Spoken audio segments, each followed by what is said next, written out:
Hello,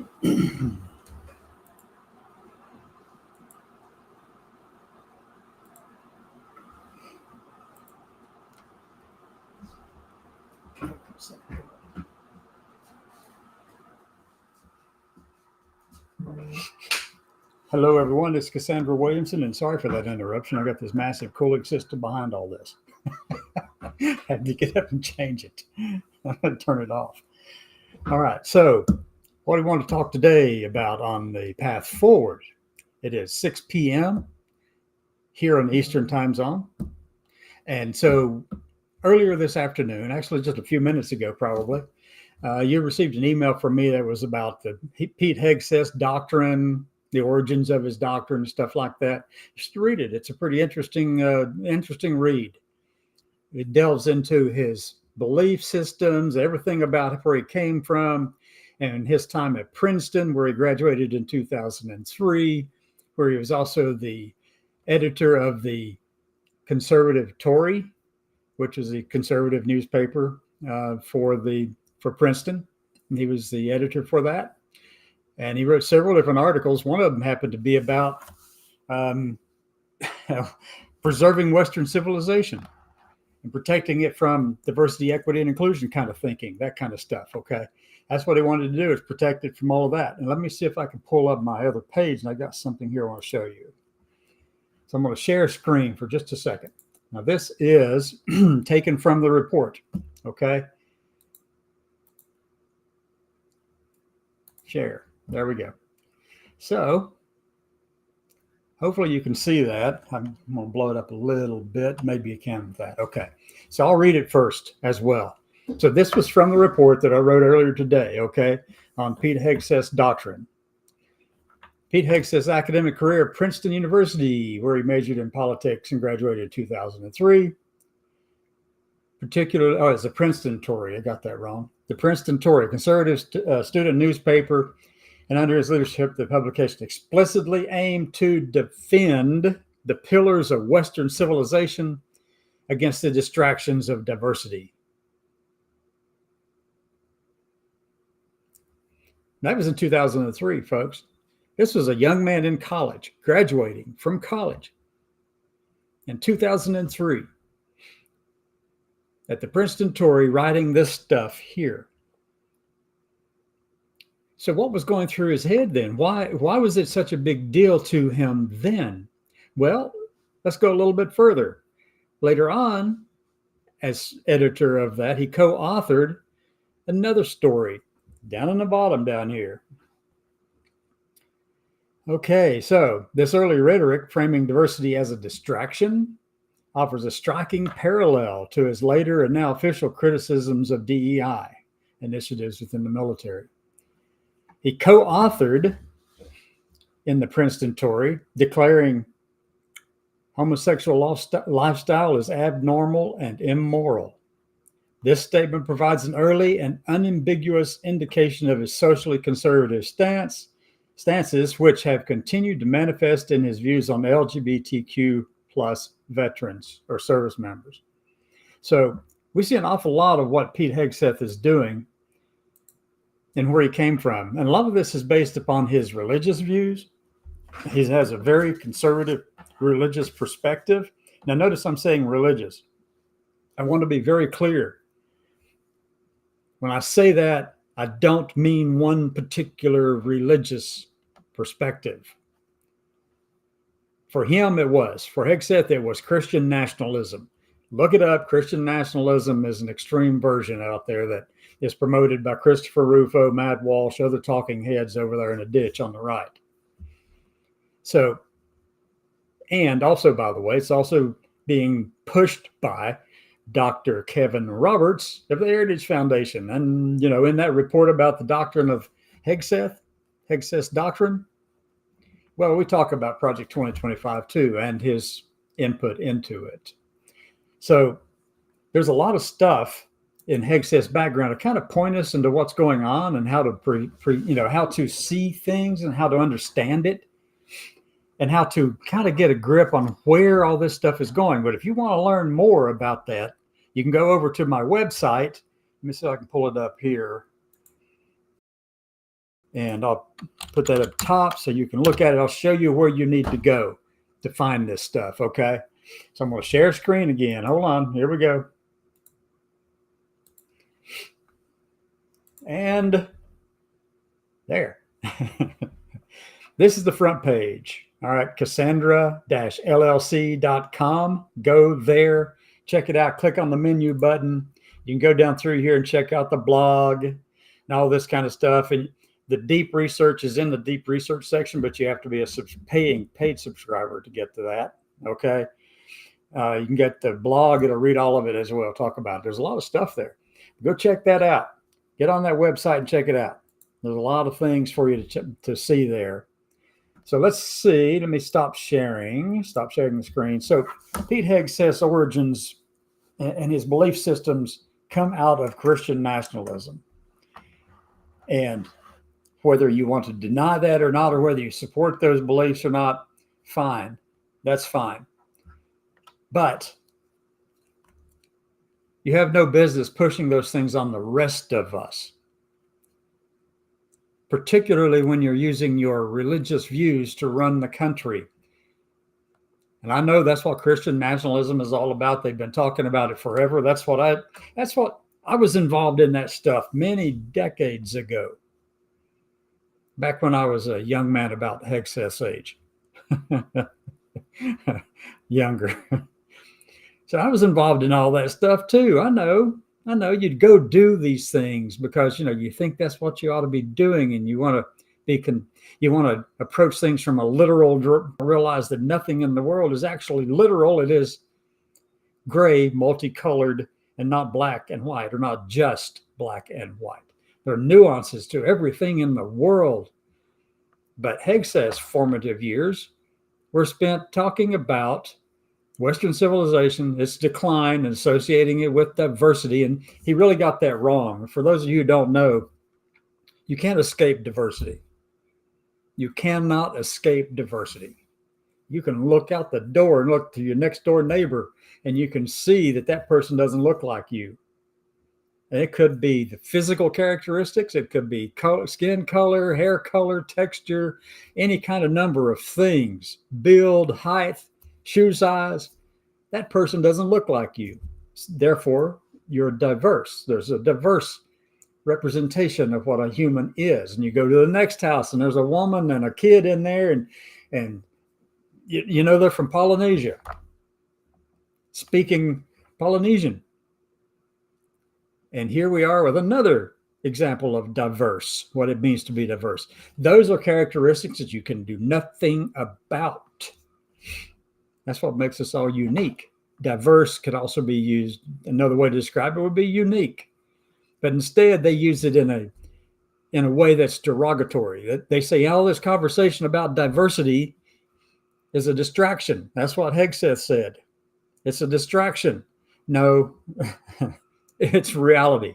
It's the truth. What are you going to do? Look out the door and go, oh, I'm colorblind, and I'm also size blind, height blind, hair blind, color, eye blind, everything. I don't see anything about you. I know you're a human being. And I pay no attention to any of those other characteristics because we're just alike, right? No. No. No.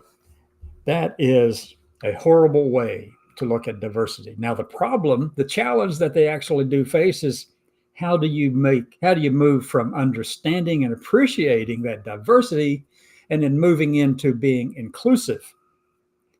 That's the part they don't want to do. They can talk about diversity and call it a distraction, but that's not what they mean. They mean inclusivity is a distraction. Diversity you cannot ignore. It is a reality. Well, can I use one of their terms? It is a biological reality. No two humans are alike unless they are twins, specific types of twins. So, yeah, there's no way that this is about diversity. It's about inclusion. So what is it about inclusion that is a distraction? Well, back then, what was a big thing? What was the big thing back then? I'm trying to remember the name of it. But anyway, There's a program in place that said that you had to hire with, without regard to race, sex, gender, and all that kind of stuff. They're trying to do away with all of that because, that's a distraction. Well, that's what they were talking about. They didn't like all that focus on those differences. They wanted everybody to think that they were all the same. All Americans are the same, or at least all conservative Americans are the same. All liberal Americans are the same. That's what they want you to think and believe and move forward with and act upon. That's what we have in this, shall I call it, sophomoric administration. Yeah, it's really just a sophomoric administration. Nothing, nothing more than schoolyard bullies trying to get their way because they're offended by the attempts for the rest of us to be inclusive. But how dare we, right? Well, they're in power. And there's not much you can do about it. You're going to have to hang on and just play the role, okay, that you've been given. So what do? Do we shout? There is a place and time for that. And this is probably it, folks. This is probably the time to let the world know. Like back in the 60s, it took years of protesting and 4 people dying at Ohio State to finally get our government to understand we didn't want to be in Vietnam. We didn't need to be there. They were not a threat to us in any way. We didn't need to be there.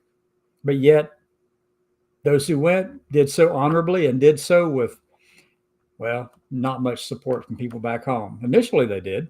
But then the whole government was lying to them about it. That's when, back in that period of time, that's when we came to understand more fully just how much the government would lie to us to get what they wanted us to do for them. That's when we figured it all out. I've been watching this series called Turning Point. It's about the Vietnam War. I've finished it, actually, and it is gut-wrenching and good and painful. Very real, okay? But that period of time was very chaotic. But yet we got the government to stop with Vietnam, and then we ended up pulling out and losing in Vietnam anyway. There is no way to win in Vietnam. I think several senior leaders knew that early on. There's no way to win this war because they're using guerrilla tactics and we aren't. And they will always have people coming in and supporting them and defending them and being there for them, especially when you go around. Some of us went around and was doing things that were absolutely horrible stuff. I wasn't there, but I've got a lot of friends who were. So we learned a lot out of that. So there's a time and place to be loud and vocal. Are we there yet within this current context of this administration? I think the temper is building. I don't know that we're there fully yet. Part of it has got to be some of the veterans and active duty people people who are no longer on active duty, but stirring the pot, getting out there and making things happen, building it up. I know that there are veterans groups getting ready to march at the end of May here in the next couple of weeks or so, getting ready to march. So many of them were laid off without cause from the executive branch of the federal government. So we've got all of that stuff going on. And we've got people like Hegseth over here declaring war on LGBT people. Now, let me be very clear about this. Project 2025 is being implemented fully on steroids. And they're not done yet. They're just through page 4 and top of page 5 in the foreword that Dr. Roberts wrote. The next paragraph down on page 5, it starts calling transgender people and pornography, puts them all in the same category, and saying that they should all be in jail. So you need to be preparing, folks, for the worst. Because what you see right now is just the beginning. They do not care how much training you have or how much skill you have or how much knowledge you have, how good you are at your job. They do not care. It's a matter of principle to them.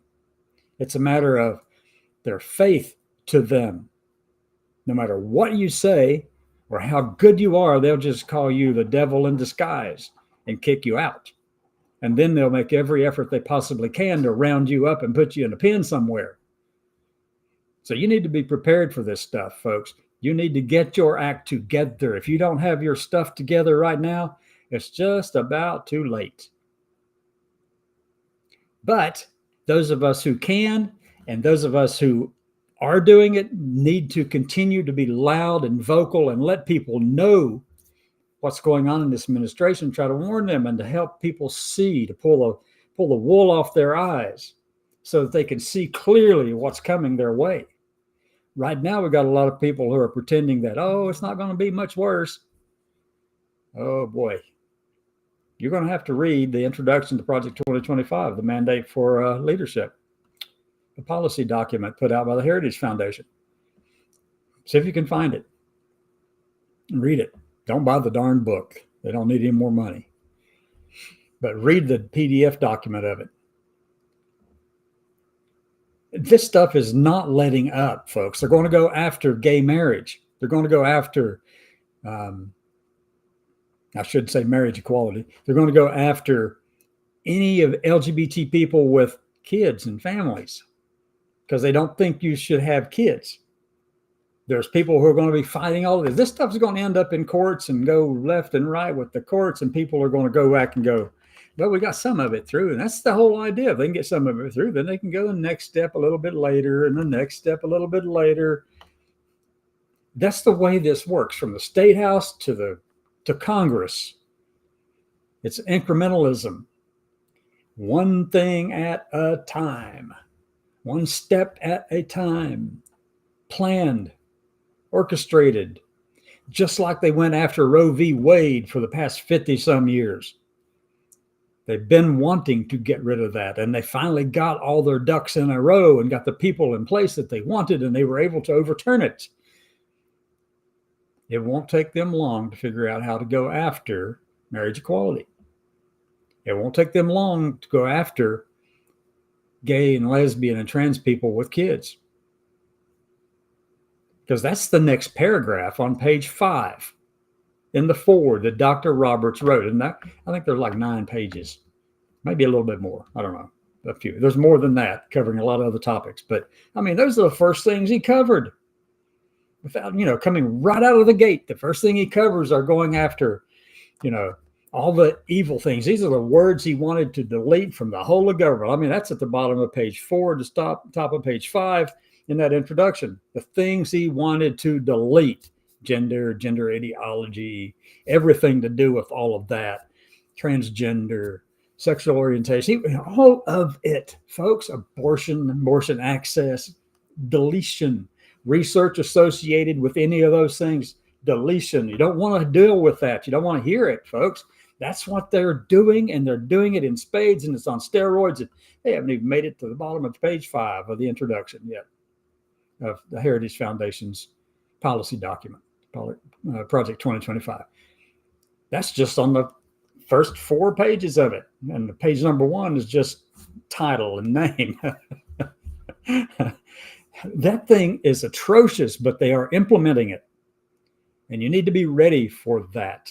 You really need to be prepared. You need to have a path forward so that you can protect yourselves, those you love, and your families and your communities. And be ready, because like I said, the next paragraph down says equating transgender people with pornography and that they should be banned and put in jail, incarcerated. You need to be buckling up and tying up your shoes, folks. It's coming. How's your day been? Mine's been pretty darn hectic.